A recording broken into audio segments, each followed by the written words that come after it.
tener a mi cuñado, pastor de Durango allá, que nos está acompañando también. Nos estuvo compartiendo en la boda y nos estuvo compartiendo el domingo pasado. Y bueno, ahora tenemos aquí y espero también podamos recibir palabra de cada uno de nosotros y de su siervo inútil que está aquí, porque pues es lo que somos, ¿no? Pero para seguir continuando esta serie que tenemos de las 7 iglesias, vamos a ver una iglesia que se llama Sardis. Diga a la persona que está a su lado, Sardis. No es que, suena como a pescado, ¿verdad? Pero no es sardina, no es pescado. Pero este tema que le pusimos en esta tarde, la que tiene nombre de que vive pero está muerta. Es tremendo, ¿no? Y cuando nos enfocamos a estos tiempos, este va a ser un tema que, como lo hemos venido haciendo cada domingo, va a ser en 2 partes. Hoy empezamos con la primera y terminamos con la segunda el siguiente domingo. Pero en manera de introducción, déjeme presentarle un poco qué era Sardis o cómo estaba Sardis a grandes rasgos. Sardis se encontraba casi 25-30 millas al sureste de Tiatira. ¿Se acuerdan que Tiatira es otra de las iglesias del Apocalipsis? Se dice que Sardis fue la capital del reino de Lidia hasta que los romanos en aquellos tiempos la conquistaron. Era muy importante en su comercio, ciertamente, conocido, se dice en la historia, sobre la industria textil. Allí se inventó el arte de teñir lana. En su tiempo de apogeo fue una ciudad muy próspera. E históricamente se cree que allí se acuñó la primera moneda. Bueno, pues sabrá, ¿no? O sea, ahí se hizo la primera moneda. Otro detalle interesante de Sardis es que la ciudad estaba edificada sobre una colina tan pendiente que sus defensas parecían casi impenetrables, o sea, inexpugnables, ni mucho menos, ¿no? Pero llama la atención que Sardis fue capturada o fue conquistada por Ciro en el año 549 antes de Cristo y por Antíoco 218 antes de Cristo, o sea que no era tan impenetrable a pesar de la posición geográfica que tenía. Pero curiosamente en ambas ocasiones esto fue posible en Sardis porque sus pobladores fueron sorprendidos por sus enemigos al estar excesivamente confiados en la resistencia de su fortaleza, geográficamente hablando. El hecho de que una ciudad que pareciera tan poderosa fuera conquistada tan fácilmente le había convertido en aquellos tiempos un objeto de burla. En cuanto a su religión en Sardis, se daba culto a esta diosa que ya hemos visto en varias de las iglesias, en varias de estas iglesias de Apocalipsis, la diosa Artemisa, una diosa pagana asociada con la fertilidad y la caza. Y también tenía en su templo, quedan algunas ruinas de Sardis, de ese templo, que nos permiten hacernos una idea de sus colosales dimensiones. Eran enormes, o sea, bien que sabían hacer templos a los dioses paganos. También había una importante comunidad judía en Sardis. ¿Cómo no va a haber? Cuando se esparció el poder del evangelio en aquel día del Pentecostés, el evangelio fluyó en medio de la gente y llegó hasta comunidades. De hecho, Pablo anduvo evangelizando, que todos vemos, y muchos más. Pero había una importante comunidad judía que, a diferencia de lo que sucedía en Esmirna y en Filadelfia, no parecía molestar en nada a los creyentes que hubiera una iglesia allí, porque vamos a ver más adelante por qué. La iglesia de Sardis se estableció como consecuencia, como les dije hace un momento, de ese avivamiento, de ese día del Pentecostés, cuando comenzó a esparcirse, llega a Éfeso y de Éfeso se extiende por toda Asia Menor. Y esto no lo voy a leer, pero en Hechos 19 en adelante ahí puede ver la historia, cómo el evangelio empezó, por el poder del evangelio, empezó a expandirse. Pero después de esa promulgación del evangelio, ese, digámoslo a nuestras palabras de hoy en día, ¿no? Muy contemporáneas, ese avivamiento que se llevó a cabo, ya no siguieron avanzando, hablando de Sardis. Se quedaron viviendo de las glorias pasadas, del pasado, sin sembrar para el futuro. Y creo que en esto nos vamos a ver identificado muchos, o usted va a identificar personas, gentes, almas de que han pasado por ciertas situaciones y aún nosotros podemos identificarnos. Es más, de hecho, debemos de identificarnos con las iglesias de Apocalipsis. La iglesia en Sardis no tenía enemigos externos. como gente de fuera que quisiera atacarlos, que los persiguieran, ni tampoco dejaron que las falsas doctrinas los corrompieran. Bueno, como vimos en Pérgamo, ¿no? Las doctrinas de Baal y vemos que también la doctrina de una mujer que se había metido, que se llamaba Jezabel, eso no lo tenían. Pero Sardis tenía algo, una indolencia y acomodamiento. Fue lo que corroyeron, lo que los corroyó o los echó a perder, pues, desde adentro. Eso es lo que a veces tenemos que tener cuidado. Mira que el que piense que esté firme, que no resbale. Y cuando vemos esto, por esa indolencia y un acomodamiento, fue lo que corroyó, otra vez, gracias, lo que echó a perder desde adentro. Esta iglesia, claro que hacía buenas obras, pero solo de la clase que impresionaba a la gente. ¿Han conocido personas así? Cristianos que quieren impresionar a todo mundo, o iglesias que quieren impresionar. Bueno, el gran ejemplo era Sardis. Impresionaban a la gente, pero déjeme decirle que a Dios no lo podemos impresionar. Aunque en la Biblia nos enseña la palabra de Dios que hubo una mujer que iba atrás de Jesús, y Jesús se sorprendió por ver la fe de ella que no había encontrado ¿en dónde? En Jerusalén, en los mismos de su pueblo. Pero solo de la clase, esta es la clase de impresión a la gente. En su carta a la iglesia, Juan escribe a esta iglesia, el Señor los describe de la siguiente manera. Puede ver cómo el Señor en Apocalipsis capítulo 3 versículo 1, si me acompaña rápidamente, cómo describe Jesús. Y hemos visto que cada una de las iglesias Jesús tiene algo que decir muy importante. Y aquí no importa lo que yo diga, lo que yo piense o lo que yo me saque de la manga. Lo que importa es lo que Jesús dice a su iglesia. Amén, hermanos. Eso es lo más importante. No es lo que yo diga, lo que yo declare, lo que yo decrete, es lo que Jesús dice a su iglesia. La forma en que Jesús se revela a esta iglesia es precisamente lo que ellos necesitaban. Apocalipsis 3:1 dice: escribe el ángel de la iglesia a Sardis. Y dice estas dos cosas que la vimos en Apocalipsis 1. El que tiene los 7 espíritus de Dios y las 7 estrellas dice esto.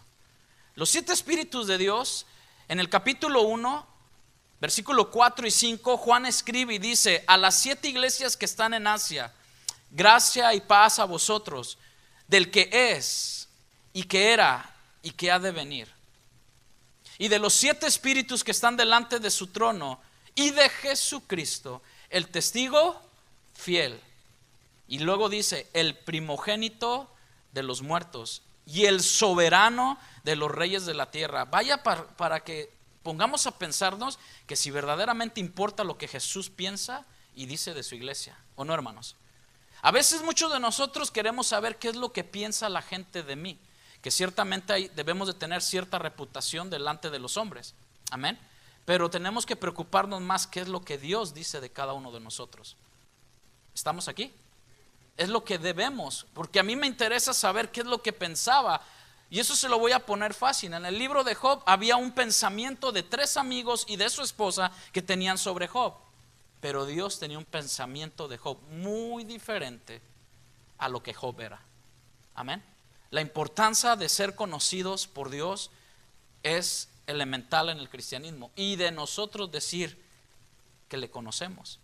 Como vimos al profeta Isaías, el profeta Isaías habla acerca de esto. En Isaías capítulo 11, versículo 2, hace mención de esta parte, y lo menciona más en Apocalipsis, estos 7 espíritus, pero Isaías, un profeta mayor, en el 11:2, en Reina Valera, dice Dios que sobre alguien reposará estos 7 espíritus y estarán delante de la presencia de Dios. Dice: y reposará sobre él el espíritu de Jehová, espíritu de sabiduría y de inteligencia. Ni dígame si eso no lo tenía nuestro Señor Jesucristo. Amén, lo tenía en lo absoluto, en plenitud, cosa que necesitamos nosotros como personas, pero como iglesia. Necesitamos el Espíritu de Dios en nosotros, el espíritu de sabiduría, versículo 2, el de inteligencia, espíritu de consejo, admirable consejero, príncipe de paz. ¿Quién es? Nuestro Señor Jesucristo. Y dice: espíritu de consejo y de poder, espíritu de conocimiento, pero el último dice, y de temor a Jehová. Y digamos sí o no, Jesucristo manifestó en su vida todo esto. Todo esto. Padre, no se haga mi voluntad, sino la tuya. Juan en su visión vio el trono de Dios, delante de la cual estaban estos 7 espíritus. En forma simbólica, estos se están representando, déjeme decirle esto, porque muchos de nosotros vemos que el pueblo judío tiene un candelabro de 7 velas, ¿vale? El menorá, que le llaman, de 7 brazos, que se encuentra en el lugar santo. Bueno, y lo vemos escrito ahí en el Antiguo Testamento. Pero entre un paralelo de ambos, se habla que para encender la luz del menorá en el templo, acuérdense que el Señor proveyó del fuego. ¿Quién proveyó del fuego? Dios, que cayó del cielo sobre el altar. Sin embargo, esto es lo interesante, para mantener la llama encendida en el menorá o el altar encendido, había algo que hacer. ¿Quiénes? Los sacerdotes. Los sacerdotes debían alimentar cada día el candelabro con aceite. Para que a veces aquellos que decimos, no, pues ya todo lo hizo Dios, ya una vez salvo, siempre salvo, y todo lo que sea, yo no hago nada, relax, vengo, me siento, no tengo compromiso, no tengo nada. Los sacerdotes tenían un compromiso de alimentar cada día el candelabro con aceite. Y este aceite puro se obtenía de la ofrenda que daba el pueblo. Qué tremendo, ¿no? De las primeras gotas que salen de machacar los olivos, esta luz no se debería apagar, según mandato de Dios en Levítico 24, 2 al 4. Usted lo puede apuntar y leerlo en casa. Pero en Éxodo 27, 20 habla y dice, y mandarás a los hijos de Israel que traigan aceite puro. ¿Por qué Dios no proveyó eso? Porque ciertamente nos da la oportunidad de participar en medio de todo lo que Él hace, de sus maravillas. Y en medio de esto, en el candelabro, y dice que traigan aceite puro de los olivos, machacadas para el alumbrado. ¿Quién las machacaba? El pueblo, ¿no? Para que la lámpara arda continuamente. ¿Se acuerdan cuando Pablo le dice a su hijo Timoteo, aviva el fuego que está en dónde? Ahí cuando abres tu Biblia de vez en cuando, ahí cuando quieras venir a la iglesia, el fuego que está en ti. Hay un fuego en nosotros, y con nuestras oraciones es parte de lo que es ese aceite puro. Y una vida machacada, de la misma manera, Dios envía sobre su iglesia ese fuego que simbólicamente representa el Espíritu Santo en nosotros, pero nosotros debemos de mantener, esa es la responsabilidad, el compromiso, por gracia de Dios, esa llama viva dentro de nuestro aceite, es decir, todos los días machacando nuestra voluntad para hacer a la voluntad de Dios. Y cuando dices machacando, yo digo ouch, porque a veces queremos hacer nuestra gadarena voluntad, ¿o no? Porque a veces decimos, no, la fe y todo, aún los demonios creen y ellos tiemblan, hermano. Pero hoy el cristianismo ni tiembla, no hay respeto, ya no digo ni por los pastores ni por la palabra de Dios. No hay un respeto, hacemos la Biblia a un lado, hacemos los mandamientos a un lado, si queremos oramos, si queremos nos congregamos, si queremos voy, y más cuando decimos muchos de nosotros oír la voz de Dios. A veces Dios te dice perdona y no perdonamos. ¿Sabe por qué? Porque luchamos con nuestro orgullo. Y bendito orgullo, ¿verdad? Que tenemos nosotros. Y esto lo venimos hablando de mucho tiempo atrás con respecto a nuestras actitudes, nuestro orgullo, pero no queremos rendir nuestra voluntad, ni mucho menos hacer la voluntad de Dios. Y esforzándonos por buscarle aun cuando no nos nazca hacerlo. ¿Se acuerdan que una vez le dice, ¿a quién de ustedes les nace ir a trabajar? O sea que bien gozoso se para de mañana chiflando, ¿verdad? Y todo, ya me voy a trabajar y todo. Y luego el lunes, ¿no? Dicen que los lunes ni las gallinas ponen. No, o sea, es un trabajo que tenemos que hacer. ¿Por qué? Porque entendemos que hay responsabilidad, que hay biles que pagar, que hay compromiso que hacer y todo esto. Bueno, con Dios deberíamos tener una mentalidad, o al menos esforzándonos más en hacerlo, aunque no nos nazca. A veces no nos nace, hermano, leer la Biblia. ¿Le ha pasado o solo a mí? No, pues es que ustedes ya están en un nivel acá bien súper súper acá más arriba, ¿no? A veces no nace, a veces no queremos venir a la iglesia. Y Mari me recuerda, acuérdate que tienes que predicar, pues sí es cierto. O sea, a veces no está eso. O hacer el bien, hermano. ¿Cuántas veces queremos hacer el bien y a veces no te nace? Y en veces de hacer el bien te la pasas peleando con todo el mundo, ¿no? Se te atraviesa, no, a mí no me nace perdonar, a mí no me nace perdonarlo, no me nace que pedir perdón. No, es que no nos van a hacer. Y como decía Paul, mi cuñado, el sábado, es una decisión amar, ¿o no? Bueno, Jesús nos puso el ejemplo. Tanto fue el ejemplo que Jesús nos puso que en la cruz dijo, perdónalos porque no saben lo que... Y aún así, Él se dio por cada uno de nosotros, por amor al Padre, pero por amor también a nosotros, por obediencia al Padre y por ende amor a nosotros. En los evangelios leemos que el Padre envió al Espíritu Santo sobre Jesús cuando Él comenzó su ministerio en la tierra. Todo lo hemos visto en Lucas 3:21, usted lo puede leer. Y dice, y aconteció que cuando todo el pueblo era bautizado, Jesús también fue bautizado, y mientras Él oraba, el cielo se abrió y el Espíritu Santo descendió sobre Él en forma corporal como una paloma, y vino una voz del cielo que decía, todos se lo saben esto, ¿no? Tú eres mi Hijo amado, en ti me he complacido, o en el cual tengo complacencia. Vemos que el Espíritu Santo, por eso le digo el Espíritu Santo en la iglesia de Sardis, híjole hermanos, ellos se habían acomodado. Jesús no dejó al Espíritu Santo, nos dejó al Espíritu Santo para guiarnos mientras si Él estuviera ausente en su cuerpo. En Juan 14, versículo 16, dice que Él rogaría al Padre. ¿Él qué? Rogaría. Pero no solamente dejaría así, sino Él os dará otro consolador para que esté con vosotros. Gracias, apenas le iba a preguntar, pero es para siempre. Eso vamos a ver en los miércoles, vamos a ver qué significa. ¿Pierdes o no pierdes tu salvación? ¿Qué es lo que dice Calvino? ¿Qué es lo que dice Herminio? ¿Qué es lo que está? Es que hacemos tanto énfasis en las máximas de hombres, que está bien, pues fueron revelados, pero ¿qué es lo que la palabra de Dios nos dice? Esté con vosotros para siempre. Es decir, que el Espíritu de verdad, en el quien el mundo no puede ver, porque ni le ve ni le conoce, dice Juan. Pero vosotros sí le conocéis, porque mora con vosotros y estará en vosotros. Y hace una promesa, Jesús: no os dejaré huérfanos. El que tiene, ese es el asunto, el que tiene mis mandamientos y los guarda, ese es el que me ama. Y el que me ama será amado por mi Padre, y yo le amaré. Y hay algo, podemos decir, una resolución, algo que pasa en lo interno, pero se manifiesta en lo externo. Y dice Jesús: y yo le amaré y me manifestaré en Él. ¿Qué es lo que debe de ver la gente en nosotros? La manifestación de Jesús. Jesús en nosotros. El Espíritu Santo ayudándonos a ser a imagen y semejanza de Jesús. Tener el Espíritu de Dios, con estos 7 espíritus que vimos al principio en la iglesia de Sardis, no solo significa tener sus manifestaciones como hoy en día, ¿no?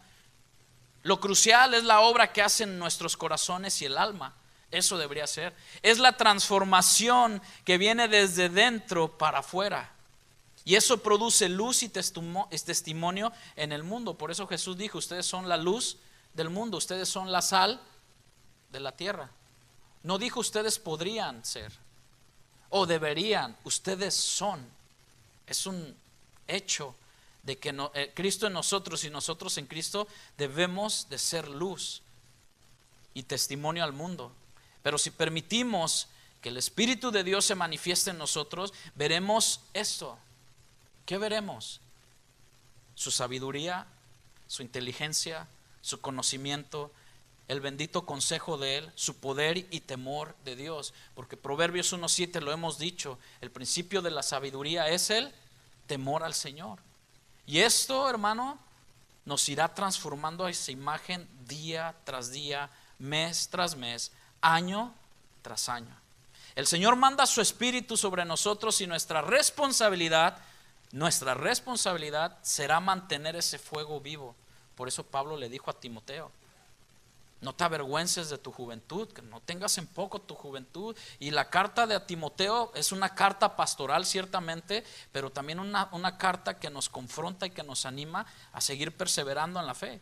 En esto fue lo que halló la iglesia en Sardis, ya que luego de esa explosión del evangelio en Sardis no mantuvieron viva la llama del Espíritu Santo, que era su trabajo, porque ya Dios nos puso el querer como el hacer, ¿o no?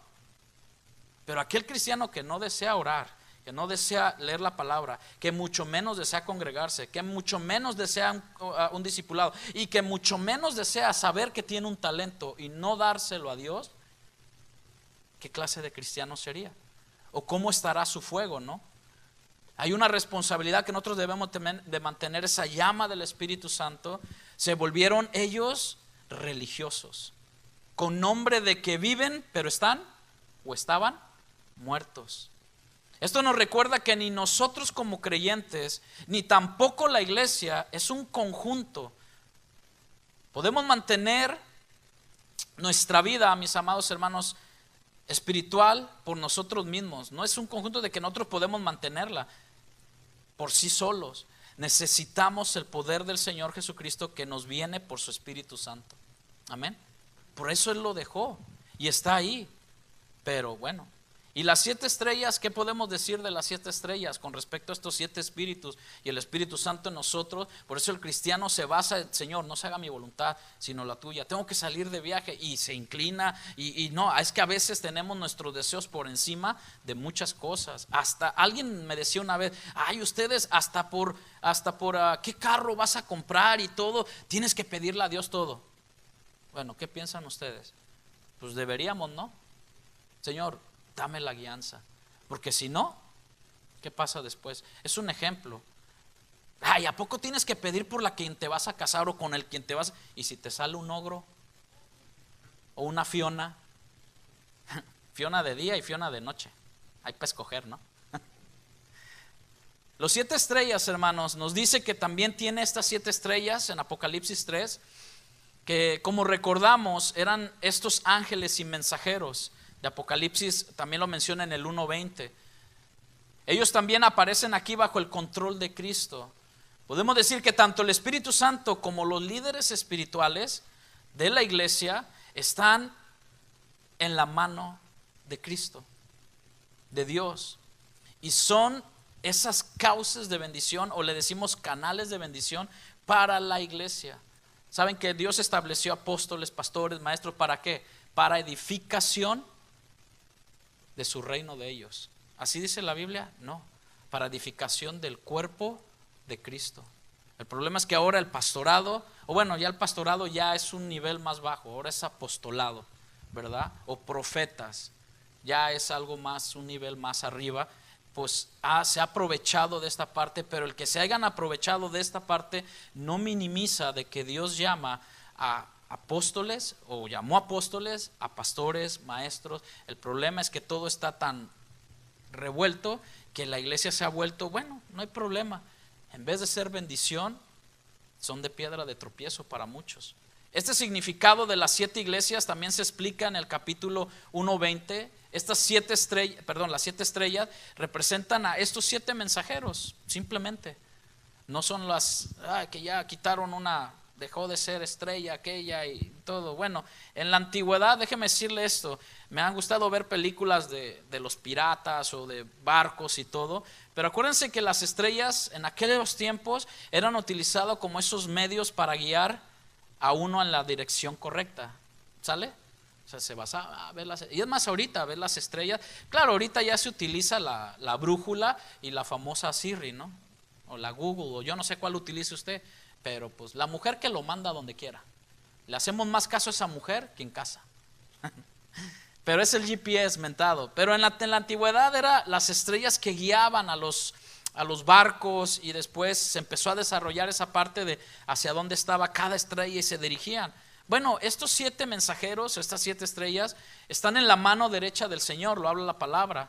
Ellos transmiten, o deberíamos, estos mensajeros, como lo hicieron estas 7 iglesias, transmitir plena y absolutamente el mensaje del cielo, el mensaje de Cristo, que dan la dirección a los creyentes de su iglesia, del Señor. Amén.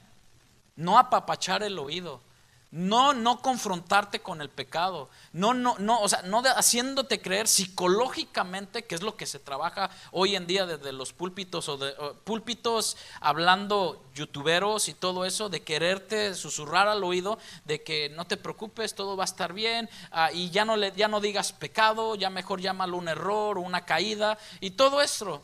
Pero depende de cada uno de las estrellas o los mensajeros si hará uso de ese mensaje correctamente o incorrectamente. Ve la importancia de verdaderamente predicar el evangelio del Señor. ¿Por qué? Porque un día de nosotros, el versículo que sigue o la segunda parte habla de que Jesús conoce nuestras obras. Si me sigue ahí, en Apocalipsis 3 menciona: yo conozco tus obras. A todas las iglesias les dijo lo mismo. Y creo que en la actualidad a nosotros en Memphis o en donde quiera que estemos, el Señor nos dice: ¿sabes qué? Yo conozco tus obras. A Dios no se le escapa nada. Pero en esta iglesia es algo confrontativo, porque todos como pastores, como ministros, como siervos de Dios, queremos ver qué dicen de cada uno de nosotros, ¿no? Ay, usted es bien linda, ay, usted es bien lindo, ay, usted esto y el otro. Pues fíjese que a Juan el Bautista no le preocupó que dijeran cómo predicara. Es más, predicó y su cabeza salió rodando por confrontar a un hombre de alto rango. Ahora nos preocupa, ¿no? Nos preocupa decir esto, decir aquello, conforme la palabra. Claro que ciertamente tenemos que ser de buen ejemplo. Amén. O sea, debemos de ser de buen ejemplo. Pero bueno, tenemos un Dios misericordioso que nos alienta, que nos anima, de que nos dice: ¿sabes qué? Yo conozco tus obras, pero déjame decirte esto, Sardi, que tienes nombre de que vives y estás muerta. A los ojos del mundo están vivos, pero en un sentido espiritual, escuche bien, iglesia, espiritual, porque la palabra de Dios es espiritual, aunque también nos ayuda en nuestra vida cotidiana, en nuestro diario vivir. Esta iglesia en lo espiritual estaba muerta. Ellos quedaron viviendo de las glorias pasadas, y poco a poco esta iglesia, este mensaje va a ir subiendo un poquito más de confrontación a nosotros, pero también de edificación para decir: ay, Dios mío, ayúdame. Poco a poco esta iglesia fue perdiendo sus fuerzas, pero sobre todo su vida espiritual. Ahora yo hago una pregunta, hermanos: ¿cuál es el remedio para alguien que está muerto? No, pues ninguno, ya se fue, ¿no? Pero en el ámbito espiritual, ¿te has puesto a pensar? Este hermano ya se murió espiritualmente, ya anda con las Gracielas, ¿sí saben, verdad? Las chelas, ya anda ya de parranda, ya anda dándole duro a la polvadera y todo eso. Pero ¿cuál es el remedio? La respuesta se la da el Señor al profeta Ezequiel, hablando espiritualmente. Y sé que es un texto que ustedes muchos conocen, pero Ezequiel, este profeta, fue llevado a un valle de huesos secos. En Ezequiel 37, versículo 1 al 5, lo que me llama la atención, que cuando Ezequiel habló, y la Biblia nos anima a que no importa que tú te creas que sabes todo, que sabemos todo, debemos de seguir predicándole al valle de huesos secos, de gente que está muerta espiritualmente afuera, y aún de hermanos que parecen que dicen que están vivos, pero son de los que no quieren nada, son de los que quieren ver la pantalla. Y ahí tengo mi pastor, ¿cómo era, Mari? Mi pastor virtual, exacto, mi pastor virtual, ahí lo tengo y todo, y está bien, dice uno, bueno, pues bueno, ¿qué más le puedes decir, no? Y antes eran personas que se congregaban, que apoyaban y todo, pero hicieron su ídolo virtual, el modernismo, ¿no?, de hoy en día. Y dice Ezequiel: la mano de Jehová vino sobre mí. Híjole, hermano, cuando a veces decimos que Dios viene sobre nosotros y nos muestra algo, híjole, es algo tremendo, que primero los confrontados somos nosotros, primeramente.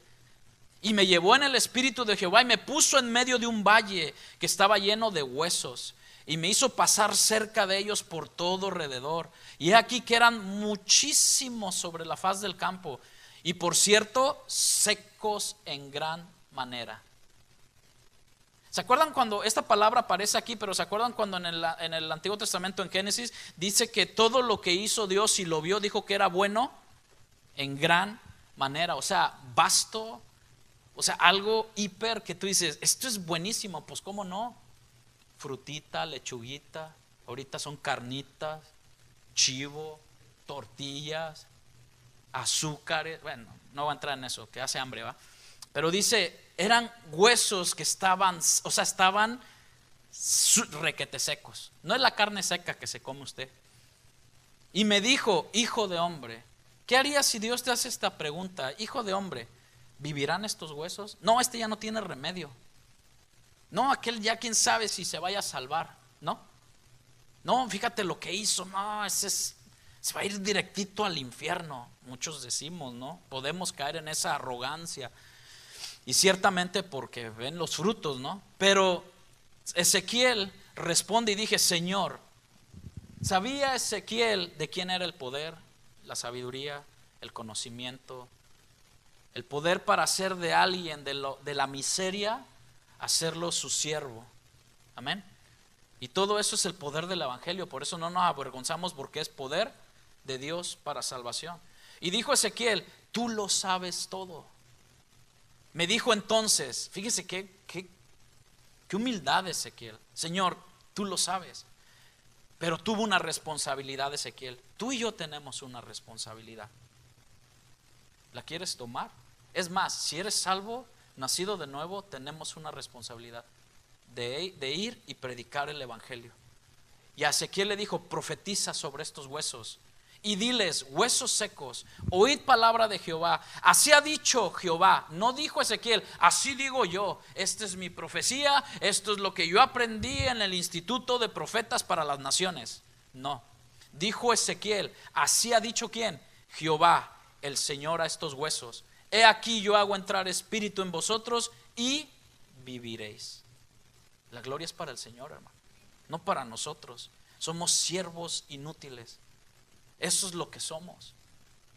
Cuando hayamos hecho lo que hayamos hecho aquí en Roma, en Italia, donde Dios nos lleve, somos siervos inútiles, usados como vasos para llevar el mensaje, que es su mensaje de salvación a las naciones. Amén. Lo que necesitaba la iglesia de Sardis era vivir una vida llena en el Espíritu Santo de Dios. ¿Cómo ven, iglesia? Casi nada, ¿verdad? Porque como vimos al principio, Él dio al Espíritu Santo como el consolador, como el que iba a estar con nosotros. Pero Cristo no se queda solamente en esto, sino le dice, yo conozco tus obras que tienen nombre. Ciertamente este conocer sus obras nos recuerda que no hay nada que pueda permanecer oculto a los ojos de ¿quién? De Jesús. Además, como veremos a continuación, Él no se fija en el exterior de las personas. ¿Cómo? Entonces ya si soy salvo y todo, ya no se va. No, espérate. No distorsionemos esta parte. Ciertamente se fija en nuestros corazones para que después haya una respuesta exterior en nuestro estilo de vida diariamente. Amén. En cuanto a esta iglesia, es de notar que a diferencia de otras, aquí el Señor no comienza diciendo nada nuevo de ella, si ustedes ven. De hecho, pasa Él directito a hacer la confrontación más severa que escuchamos en estas cartas. O sea, que te digan de que mira, tú tienes nombres de que vives, pero pues estás muerto por dentro. Tú qué dices, ¿y aquí qué te pasa? ¿Por qué me dices esto? A la iglesia de Sardis le ocurrió lo mismo que a la ciudad. Acuérdense cómo era la ciudad. Se sentían seguros, se sentían que vivían en un lugar geográfico donde nadie los iba a invadir. Vivían de los recuerdos pasados, de lo que habían sido en un momento de su historia. Pero todo eso había quedado atrás y no se correspondía con su momento presente. Quizás era una iglesia que gozaba de una buena reputación, quizás en medio de la sociedad. O a lo mejor yo puedo tener una buena reputación en medio de la sociedad, pero eso al Señor no le importaba, ¿saben? Oh, qué suave es usted, qué pastor más cool. La chaviza, ¿no? Los trae, no los ataja con nada, pero es bien cool. Y es más, se visten igual que él. Y no, bien acá, bien padre, ¿no? O sea, no importa, tú sigue. Oiga, pero pues estoy ya en una relación y todo, no importa, ¿la amas? Y todo, sí, pues hay amor, no hay problema. En vez de confrontar y decir, oiga, hagan las cosas bien delante de Dios, por decir uno de muchos ejemplos, ¿no? Al fin y al cabo, la iglesia no existe para agradar, o no debería de existir para agradar a los hombres, sino la iglesia, o yo como iglesia, como cristiano, debo de agradar ¿a quién? A Dios, ¿no? Aunque pues a muchos nos corten la cabeza, simbólicamente hablando, no en sentido literal. Bueno, quién sabe, no sabemos. Tampoco tenemos razones, hermano, para dudar de que sus cultos fueran ordenados, estuvieran bien asistidos, la música sonara como wow, ¿no? O sea, excelente, tuvieran un buen número de programas e incluso sus líderes ocuparan posiciones prominentes dentro de la vida social y política en Sardis. O sea, tremendo, ¿no? Pero todo esto no sirve de nada si falta lo más importante. ¿Qué creen que sea? El Espíritu Santo en la iglesia, el Espíritu Santo en ellos. Lo único que realmente tenía era solamente el nombre. Tú tienes nombre de que vives, pero estás muerta. Qué terrible posibilidad. Tener fama de estar vivo, pero que el Señor diga, tú estás muerto.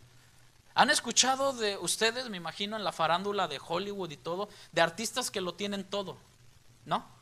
Y muchos de ellos se han quitado la vida. ¿Por qué piensan ustedes? Algo les falta, ¿no? Podrán tener todo lo que le pueda dar el mundo, fama, aplausos, dinero, mujeres, todo. Pero si no tenemos a Cristo, no tenemos nada. Amén. Es triste decirlo, pero cada vez es más fácil encontrarse cristianos o en iglesias con evangélicos solamente nominales, que rara vez piensan en el Señor Jesucristo y que sin embargo supone que están en el camino al cielo. Nominales. ¿Tú eres cristiano? Sí, soy cristiano, es la moda, ¿no? Ya ves que allá el tal artista también se convirtió, el futbolista también, ¿no? Siempre que celebra un gol, siempre celebra y da gracias a Dios y todo, pero cada vez que hay desfiles en Brasil de esos de los carnavales, ¿sí saben qué es un carnaval, no? Ahí anda. ¿Y qué se ve en un carnaval? En Veracruz también hay. Y anduve ahí de chiquillo y no es algo que un cristiano debería andar viendo o asistiendo, ¿no? En muchos casos la asistencia a los servicios religiosos en este tipo de cristianos denominacionales o simplemente nominales se reduce simplemente a una cuestión social. Asisten a sus bautismos, bodas, entierros, funerales, bueno, fiestas locales y todo esto, pero esto no es difícil escuchar decir a sus participantes, mira, es como nuestra religión popular, ¿no? Yo pertenezco a tal religión popular, la tradicional de todo, pero no soy practicante. ¿Han escuchado eso? Yo soy cristiano, pero yo no practico lo que ellos practican. No, yo no. Yo sigo escuchando al Rey de Reyes, allá al que sigue siendo el Rey. Y cuando el Rey debería ser nuestro Señor Jesucristo, ¿no? O sea, cosas así, cristianos simplemente por empatía, dicen, me gusta lo que se predica, pero no soy practicante. Pero aún así estas religiones, y ahora dentro del cristianismo, pues se puede respetar, ¿no? Porque ahora pues andan hasta en la farándula del mundo y todo, quedando bien con el mundo, pero separando a Dios de un lado y otro. Pero bueno, creo que esta parte la entendemos de que daremos cuenta al Señor algún día. Amén, hermanos. Se dará cuenta. Como el mismo Señor advirtió en Lucas 6:26. Lucas escribe esta parte y dice, ay de vosotros. Y ese ay es un ay de vosotros, cuando todos los hombres hablen bien de vosotros, porque así hacían sus padres con los falsos profetas. Ay de vosotros cuando hablen bien de ti. Y es bueno tener una buena reputación, no me malentienda, pero no por quedar bien con ellos. ¿Ve? Tú tienes un amigo que te dice que por decir un ejemplo, ¿no? Tú cristiano, tienes un amigo y el amigo te dice, oye, estoy en una encrucijada. Tengo a mi esposa y todo, pero ya me andan cerrando el ojo en la oficina. ¿Qué hago? Y ahí está el cristiano, no, pues órale a Dios. ¿Órale qué? O sea, ¿qué onda? No, órale a Dios, si él no conoce a Dios. El problema es cuando se dice ser un cristiano nominal y conoce supuestamente a Dios. ¿Qué onda? ¿Cómo lo hacemos? Dice un dicho muy viejo, ¿no? Tanto peca como el que mata la vaca como el que le agarra la pata, va. Quizá por esta razón la iglesia en Sardis, a diferencia de otras de iglesias de la zona, hermanos, no había sufrido persecuciones como la de Esmirna o Pérgamo. Usted lo puede leer en su casa. ¿Por qué? ¿Se preguntan por qué? Podemos preguntarnos, ¿por qué Sardis no se menciona de ha sufrido, mira, vuelve, arrepiente? Bueno, sí aparece arrepentirse en Sardis, pero ellos eran un perfecto ejemplo de un cristianismo inofensivo. ¿Me explico? ¿Nuestro cristianismo ofende a otros o no? ¿Cómo ven ustedes? No, se está yendo muy lejos. Bueno, Jesús ofendió al mundo porque el mundo no lo aceptó. ¿Y qué pasó con Jesús? No solamente el mundo, sino su mismo pueblo lo condenó. Los que decían tener un judaísmo nominal no aceptaron al verbo de Dios. ¿Sí puede distinguir eso? ¿O sí lo podemos distinguir en nuestro tiempo? Ellos eran un perfecto ejemplo de un cristianismo inofensivo en Sardis. Se habían acomodado a las cosas del mundo y no tenían que pagar ningún precio por su fe en Jesucristo. ¿Por qué había de molestarse Satanás en perseguir a una iglesia muerta? ¿Te has preguntado? ¿Por qué? Pero una iglesia que está viva y predica la palabra del Señor siempre estará bajo la mira y los ataques del enemigo, ¿o no? Es más, aplícatelo a toda tu vida. ¿Quieres hacer la voluntad de Dios? ¿Quieres congregarte a una iglesia? ¿Quieres ser fiel? ¿Quieres empezar a orar? ¿Quieres reunirte en las oraciones y todo? Dime sí o no, si van a empezar a salir luchas hasta en tu matrimonio, hermanos. Hasta con tus hijos. Cuando tú dices, ¿y ahora qué mosca le picó? Pues nunca me había rezongado, nunca me había dicho nada, pero ahora que nos metemos, si queremos meternos de lleno a la iglesia, a orar, a participar y todo, empiezan las trabas, ¿o no? Pero alguien muerto, aquí ni las moscas, hermano, ¿verdad? Ni aunque nos untemos miel. Pensamos en algunos posibles síntomas. Déjame decirle unos posibles síntomas de creyentes moribundos. Estos están satisfechos. Al estar satisfechos y descansar en los logros del pasado. No, yo me acuerdo cuando era maestro, ujier. No, a mí me llamaron a ser maestro de instituto y todo. Y ahorita me dediqué al trabajo. Y empiezan a estar satisfechos con el pasado. Y como decía la canción aquella, ¿no? Ya lo pasado, no me interesa. Sino ahora prosigo hacia la meta que es en Cristo Jesús del supremo llamamiento. Otros dicen estar más preocupado en las formas que en la realidad espiritual. Otros están más centrados en solucionar problemas sociales dentro de la comunidad que en atender las necesidades espirituales de las personas por medio de la predicación del evangelio de Jesucristo. Por eso ven marchas cristianas por todos lados, donde deberían de ser pacíficas, y por un individuo que se mete entre esa marcha hace un desastre. Y después nos señalan a nosotros como cristianos, decir, mira estos cochinos, mira estos escandalosos, mira estos cristianos, están tan preocupados por solucionar problemas sociales. Digo yo, si eso hubiera sido el caso, ¿por qué Jesús no lo hizo desde el principio cuando vino a la tierra? Amén. Jesús vino a solucionar un problema espiritual. Y por ende o por un impacto tan grande del evangelio, bueno, algunos hubieron sanados. 10 leprosos sanó Jesús por el poder de su palabra, ¿o no? ¿Estamos aquí? Una mujer con flujo de sangre por tantos años sanó. Pero acuérdense que el problema principal fue lo espiritual. Estábamos en una miseria, condenación eterna. Y si no entendemos eso, hermano, por más que tú digas, me está yendo bien en la vida, estoy teniendo trabajo, tengo horas extra, me va bien, ya tengo un carro nuevo del año, mira cómo he crecido. Pero si la miseria espiritual apesta y sigue allí, es un fracaso de vida. I'm sorry, pero es lo que la palabra de Dios nos enseña. Y hasta a veces esta parte del pecado, del olor, era lo que hacía una comparación con respecto a la lepra. La lepra olía, la lepra repelía a las personas, repele a las personas. Es más, alguien leproso no habitaba dentro de la misma comunidad. Un leproso tenía que salir de su familia. Cuando vemos esto, la gente no se centra más en solucionar problemas políticos y sociales que verdaderamente lo que es lo espiritual. Hoy en día el cristiano o aquella persona que se dice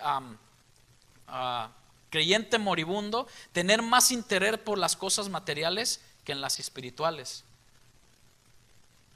¿Sí o no? Nos pasa a todos. Lo material que lo espiritual. Cuando sabemos que busquemos primeramente el reino de Dios y su justicia, y todas las cosas os serán añadidas. Estar más atento a los que los hombres piensan de nosotros que lo que Dios dice y piensa de nosotros. Ese es un cristiano o una persona que piensa eso. Hacer más énfasis en mi denominación que en la palabra de Dios. Por eso Jesús no hizo denominaciones, porque Él es el Rey, Él es el Dios, el unigénito de Dios. Él dijo, el que no viene a mí, pues no va a conocer al Padre. ¿Por qué no dijo? El que no viene a mi religión, a mi denominación, todo es por Cristo, a través de Cristo y para Cristo. Y todas las cosas por medio de Él subsisten. Amén, hermanos. En estos cristianos o en estas personas pierden la convicción de que cada palabra de la Biblia es palabra de Dios. Y esto se ve hoy en día constante. Ahí dice, pero yo pienso esto. No, sí, ahí dice que bueno, pues sí, yo conozco tus obras, amor, fe y servicio, pero yo pienso que no es para tanto. Si no fuera para tanto, y yo digo esto, Sardis, Tiatira, Memphis, Texas o donde quiera que esté, si no fuera para tanto, no hubiera habido una muerte y un derramamiento de sangre. Tan valioso, tan justo para complacer la justicia de Dios, para que usted y yo fuéramos salvos de la muerte eterna. Fuera una historia normal, X, que hubiera pasado. Algunas ilustraciones que describen bien el estado de la iglesia de Sardis, era como un museo. Es algo bien tremendo. Mi esposa me decía acerca de esto, yo no sé, a lo mejor muchos tienen su punto de vista, ¿no? Pero dice, no, yo cuando se muera nuestro perrito, un perrito que tiene ella, yo lo quiero disecar. ¿No? No.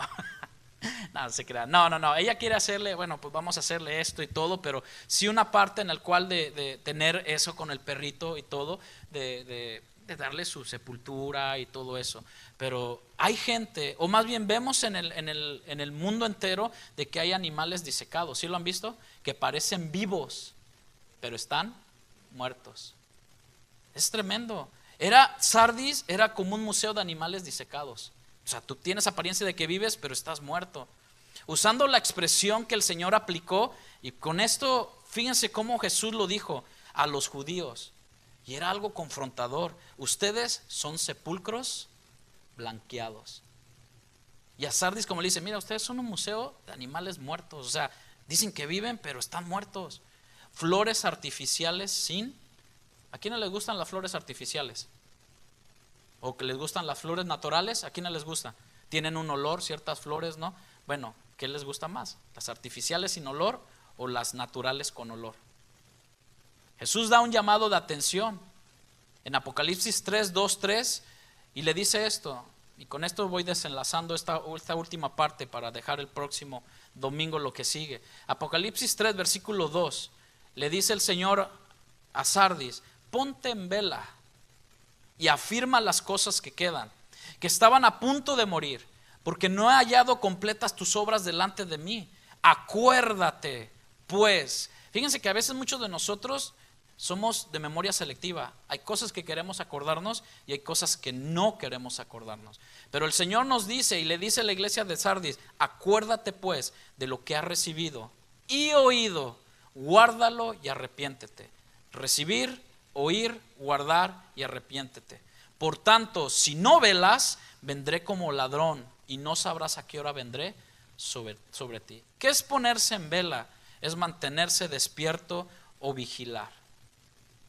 Sencillo, ¿no? Un padre de casa siempre está atento, no sé ustedes si les llega a pasar o no, a un ruido o cualquier cosa, y oye un ruido afuera y de volada estás alerta, ¿o no, padres?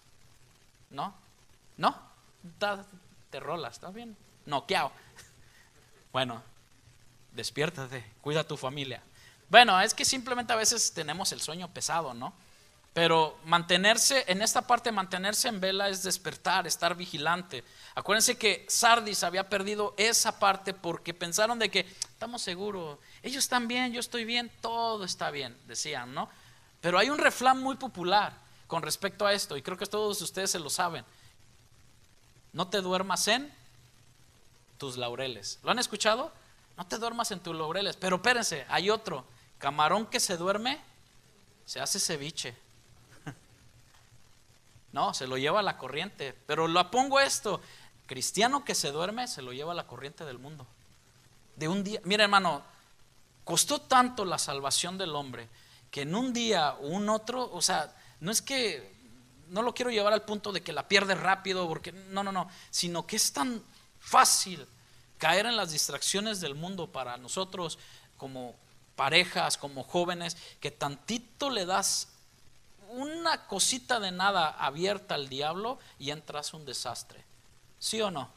Eso nos ha pasado a cada uno de nosotros, poniéndome yo como ejemplo. Tantita cosa que le dejes entrar a tu casa, a tu vida, a tu mente, a lo que sea en tu vida, entra ahí. A veces es comodidad. Ya no fui ahora al servicio. Para el otro, no, pues ya falté un miércoles, pues ya se me hizo fácil el otro. Y empieza el miércoles, y empieza el viernes, y después domingos te vuelves de los hermanos mensuales, ¿no? De los de cada mes. Ahí te ves y es que todo empieza, y luego algo empieza a pasar en tu vida. Empiezas a escuchar música de afuera y las alabanzas al Dios, al Dios Rey de Reyes y Señor de Señores, se vuelve al otro Señor de los cielos, el que antes vivía. ¿No? O sea, todo va menguando y no nos damos cuenta hasta que tú te ves. O sea, que cristiano que se duerme se lo lleva la corriente. Pero los laureles, para darle en una parte de esto, en Grecia, a los campeones de las competencias deportivas, el refrán se refiere cuando un campeón, ahora, esto no me lo tome de manera como que saca el campeón que traes dentro. ¿Han escuchado esas máximas tremendas? Si lo saco me muero, hermano. Si saco a Cristo de mi vida, me muero. O sea, sé que te lo dicen como tipo marketing y esos clichés tremendos, ¿no? De que yo lo puedo y yo soy el chida. Y no es tanto eso, hermano. No es tanto eso, porque separados de Él no podemos hacer nada. Punto. Nos separamos de Jesús, nos separamos de su palabra, nos separamos, dejamos de orar y veremos las consecuencias. Desánimo, desaliento. Ya venimos a la iglesia y ya no hay cantos nuevos, que ya no hay revelación, aquí nadie habla en lenguas, aquí nadie profetiza. Si no nos conformamos con las sanas palabras de Jesús, ¿con qué más, hermano? Porque también tenemos que tener el discernimiento de discernir qué lenguas son esas o qué profetizó. Y eso lo vamos a ver los miércoles para que también se venga, ¿no? Eso, todo ese asunto que creemos en eso, pero también hay un orden. Esto fue precisamente con este campeón. Se confiaba en su victoria y se dejaba de entrenar, y esto lo llevaba a perder su corona. A nosotros nos llamó la atención en unas olimpiadas antes, hace unas 5 o 6 olimpiadas antes, un hombre llamado Michael Phelps, no sé quién de ustedes lo reconoce, un nadador que por cierto es uno de los ganadores de más medallas de oro en natación, casi en todas las ramas de butterfly y luego libre y luego de para atrás y todo. Pero hubo un tiempo en su vida que él parecía que dejaba de competir. Luchó personalmente en su vida, pero se esforzó para volver a regresar a otras olimpiadas más, y fue reconocido como el hombre que más medallas ganó. No sé si ustedes lo recuerden, solamente yo y mi esposa veíamos olimpiadas. Entonces vemos esta parte de que no hay que dejar de insistir en la fe, seguir avanzando, no debemos dejar de entrenar ni mantener ese fuego ardiente en nosotros, porque después perderemos el ánimo, perderemos esa comunión entre los hermanos. Esto fue precisamente lo que Sardis Los ciudadanos de esta ciudad se habían confiado demasiado por sus murallas y su ubicación. De la misma manera, Sardis, que se quedó viviendo en experiencias del pasado y no se cuidaron de mantener viva su fe, se quedaron solo en el conocimiento, mucho conocimiento intelectual, pero sin poner en práctica las enseñanzas que habían aprendido. ¿Cómo ven? Sin poner en práctica. Sabemos que hay cosas que son básicas en el cristianismo, y por eso salió el tema de un discipulado básico bíblico, de nuestra salvación, del apoyo, del apoyo a los hermanos, del amor a los hermanos, porque sin poner en práctica lo que ya sabemos, ese conocimiento, pues viene a ser como un címbalo que resuena, hermano, que no sabemos nada. Comenzaron a conformarse al estilo de vida del mundo. En lugar de ser luz en medio de la oscuridad, se confiaron y se durmieron en sus laureles, y así permitieron que el enemigo entrara en sus vidas sin dar nada de batalla. El mensaje de Jesús para esta iglesia de despierta, Pablo en Efesios 5:14, fíjense que algo así lo escribe, y dice Pablo a Efesios capítulo 5: por esta razón dice, despierta tú que duermes y levántate de entre los muertos. Ay, ¿qué hubo? Y te alumbrará Cristo. Por tanto, ten cuidado cómo andáis, no como insensatos, es una palabra fuerte, sino como sabios, aprovechando bien el tiempo, porque los días, hermanos, del día de hoy, ¿qué son? Malos. Al esposo el enemigo va a tratar de tumbar y deshacer la familia. A la esposa también, al hijo también, a la hija también. Y dentro de la iglesia, al pastor y los líderes trata de buscar. Porque el diablo anda como león rugiente buscando a quien devorar. Hermano, esto no es Netflix, esto no es Hulu, esto no es Disney, esto es la palabra de Dios. Y tenemos una lucha, hermano, espiritual. Por eso, si piensas que estás firme, mira que no caigas. ¿Por qué? Porque la palabra de Dios es viva y eficaz. La palabra de Dios no vuelve vacía, hermanos. Afirmar lo que queda, acordarse de lo que ha recibido y oído y guardarlo. Lo que la iglesia había recibido del Señor era bueno. Lo que tú has recibido de Dios, ¿cuánto decimos? Es bueno, y bueno en gran manera. Amén. Has tenido hijos, has tenido bendiciones ya en el nombre del Señor, caminando en el Señor, pero no eran principiantes en Sardis ni ignorantes. Lamentablemente todo había quedado en teoría para ellos y no había sido traducido a la práctica. Por eso el Señor les exhorta a acordarse de lo que recibieron de Él y que lo guarden. ¿De qué sirve la Biblia en nuestras casas si solo acumula polvo? ¿De qué sirve leer y aún estudiar la palabra de Dios si no la ponemos en práctica? ¿Te puedes hacer esas preguntas? Si estás esperando aún que Dios te hable para ir y reconciliarte con tu esposo, y no, pues ya, Él sabe que yo lo amo, o con tu esposa, o con tu hijo, que a veces como padres somos orgullosos, hermano. No, es que eso es disciplina, pero tenemos que a veces reconocer que Dios nos habla a ser a imagen y semejanza de Él. En los Tesalónicas, para terminar, fueron un buen ejemplo de esto. Dos textos más. En Tesalónicas, en 1 Tesalonicenses 1:6, Pablo les dice: y vosotros venisteis a ser imitadores de nosotros y del Señor, recibiendo la palabra de Dios en medio de gran tribulación, con gozo del Espíritu Santo, de tal manera que habéis sido ejemplo a todos los de Macedonia. Hermano, ¿qué debemos de ser? Ejemplo. Tenemos que ser ejemplo. A los de Macedonia y de Acaya que han creído, porque partiendo de vosotros ha sido divulgada la palabra del Señor, no solo en Macedonia y Acaya, sino que también en todo lugar vuestra fe en Dios se ha extendido. Sino que también en todo lugar, de modo que nosotros no tenemos necesidad de hablar nada. Fíjense lo que decía Pablo, eso era fe.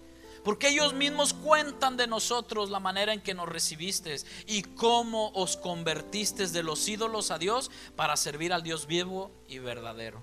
Iglesia de Tesalonicenses, Y el Señor llama al arrepentimiento.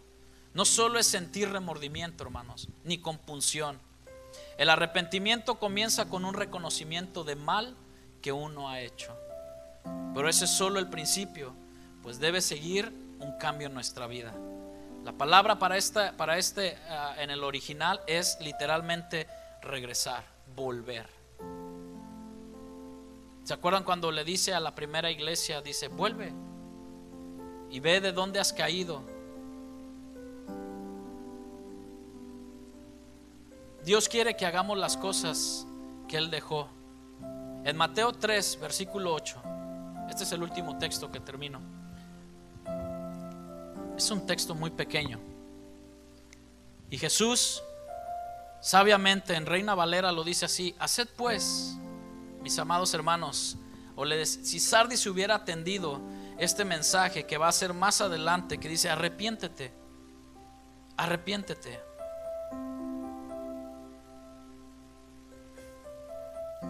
Haced pues frutos dignos de arrepentimiento. En traducción viviente dice, sé que les está hablando a Juan el Bautista. Juan el Bautista está diciendo esto, pero fue el mensaje: el reino de los cielos se ha acercado. Y Juan adelante, sabiendo a quién le estaba su congregación, o los que le oían, le decía: demuestren ustedes con su forma de vivir que se han arrepentido de sus pecados y han vuelto a Dios. En la Biblia hispanoamericana lo dice así: demuestren con sus hechos su conversión. En el lenguaje actual casi lo mismo, dice: demuestren con su conducta que han dejado de pecar. Casi nada, ¿no? Y este es un pequeño llamado, hermanos, a cada uno de nosotros en cuanto a la iglesia de Sardis. El siguiente versículo que veremos: acuérdate pues de lo que has recibido, oído, guardarlo y arrepiéntete. Pues si no velas, pero tienes unas pocas personas en Sardis, versículo 4, que no han manchado sus vestiduras y andarán conmigo en vestiduras blancas, porque son dignas. Porque son dignas. A pesar de lo que hemos hablado ahora, hablaremos el siguiente pasaje con respecto a los que son dignos. Y ahí es donde podemos poner la balanza en peso y decir: Señor, quiero ser digno de guardar mi vida, tu palabra, para la gloria y honra de tu nombre. Amén, iglesia. Ponte de pie un momento. Y con este canto terminamos con el que entonamos hace un rato, para declarar: aquel que está sentado en el trono, sea la gloria, la honra, porque Él conoce todas mis obras. Él conoce lo más profundo de nuestro corazón. Podemos decirle: Señor, al que está sentado en el trono, al Cordero que es digno,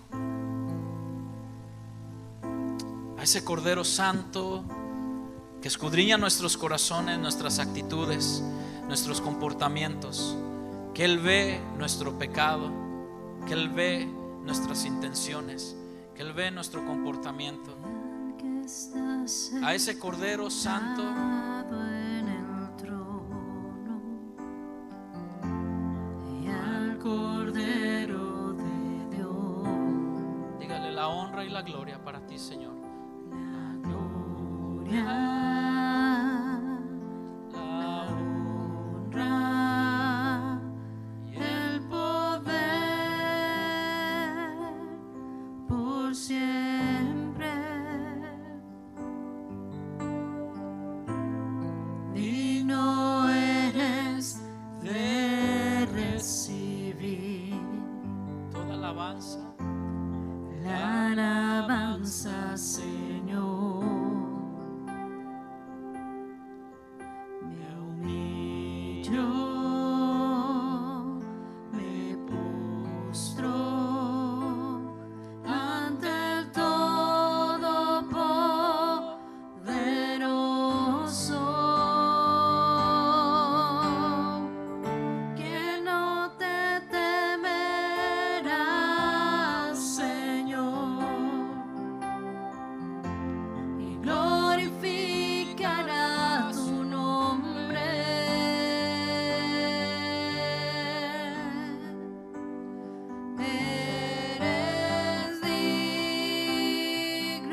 digno. Dile: Señor, en esta hora, Señor, delante de tu presencia, el único digno, al Cordero de Dios, sea toda la gloria, sea toda la honra. Que mi vida, Señor, sea un reflejo de tu gloria. Toda comodidad, Señor, toda apatía, Señor, por causa de tu nombre y de tu palabra, Señor, que te ofende a ti, Señor. Permíteme tener ese discernimiento de avivar, Señor, el fuego que tú has puesto en mí, para honra y gloria de tu nombre, Señor. De ir y predicar tu palabra, Señor. De cuando vengamos a esta iglesia, a este templo, a estas 4 paredes, poder tener el tiempo de gozarme con mis hermanos, de levantar mis manos, de levantar mi voz, de glorificar tu nombre como hermanos, como cuerpo de Cristo, pero también ir a aquellos, Señor, necesitados, de seguir apoyando, Señor, tu obra aquí en la tierra, Señor, porque es un privilegio que me has dado, Señor. Es una oportunidad que nos diste, más que a los ángeles, Señor, a los ángeles que están, Señor, a tu diestra, allá en el tercer cielo. Nos has dado esta honra, ese privilegio de ir y compartir el mensaje de salvación. Ir, Señor, y estar reunidos en un templo, en un lugar de adoración, para servir a nuestros hermanos, para servir a la mesa, para servir tu palabra. Y sean los que sean, Señor, sea para tu honra y gloria. Eres el Cordero inmolado. Eres el único digno de recibir toda la alabanza, la adoración. Como tus siervos, como tus hijos, no podemos quitarte esa gloria, ni quitar la gloria que tu Espíritu Santo tiene, Señor, junto con el Padre. Gracias, Dios mío. Gracias, mi Jesús, por tanto amor, por tanta gracia y por tu favor. La gloria y la alabanza es para ti, Jesús. Y el pueblo del Señor dice: dele una ofrenda de palmas al Señor.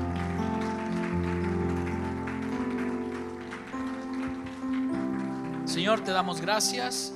Tu pueblo está despedido. Hermanos, el viernes,